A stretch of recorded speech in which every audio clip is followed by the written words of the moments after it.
And part of that routine was an old brown jacket resting on the back of the same chair right by the window. No one ever wore it. No one ever claimed it.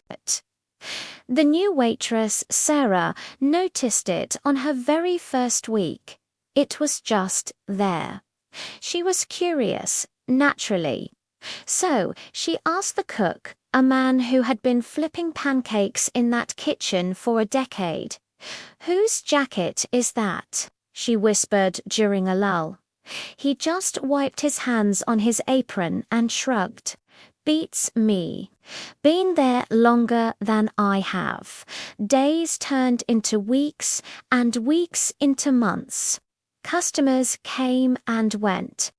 Families celebrated birthdays, couples had their first dates, friends caught up over pie and coffee. But the jacket remained.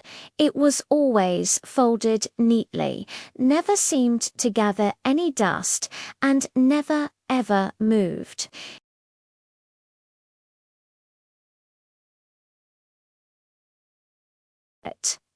One freezing morning, with frost painting delicate patterns on the window panes, Sarah decided she had to know. He was a regular, a quiet man who always ordered the same thing: black coffee and a toasted English muffin. Gathering her courage, Sarah walked over, a fresh pot of coffee in her hand. "More coffee, Mr. Leonard?" she asked, topping off his cup. He nodded with a gentle smile. Taking a small breath, she gestured toward the empty seat.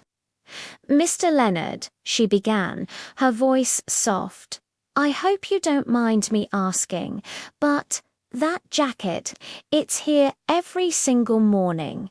I was just wondering, why does it stay there?" Mr. Leonard didn't seem surprised by the question. He looked over at the chair, and his smile didn't fade, but it changed. It became softer, filled with a deep, distant warmth. "That seat," he said, his voice a low, gentle rumble. "That seat used to belong to my brother, Jack." He then began to tell a story that unfolded like a black and white photograph. For over 20 years, he and his brother Jack were inseparable. They were more than just siblings. They were best friends. Every single morning, before heading off to their respective jobs, they would meet right here. Same diner, same table.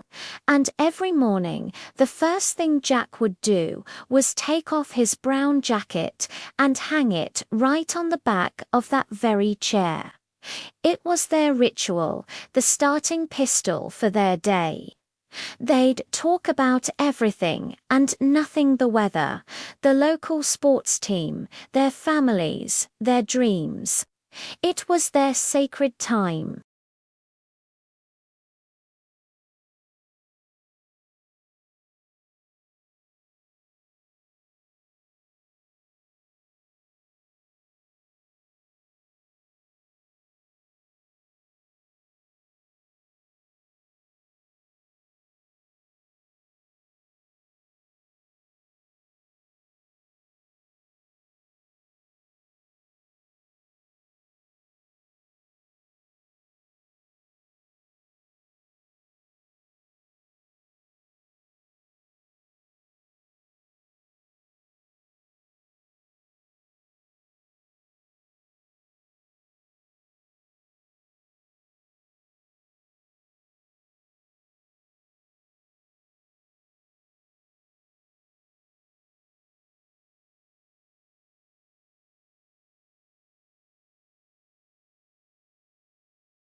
One particularly bitter, snowy evening, the kind of night where the wind howls and the snow swirls in blinding sheets, the diner's bell jingled. Every single seat was taken. The place was humming with warmth and conversation, a stark contrast to the blizzard raging outside.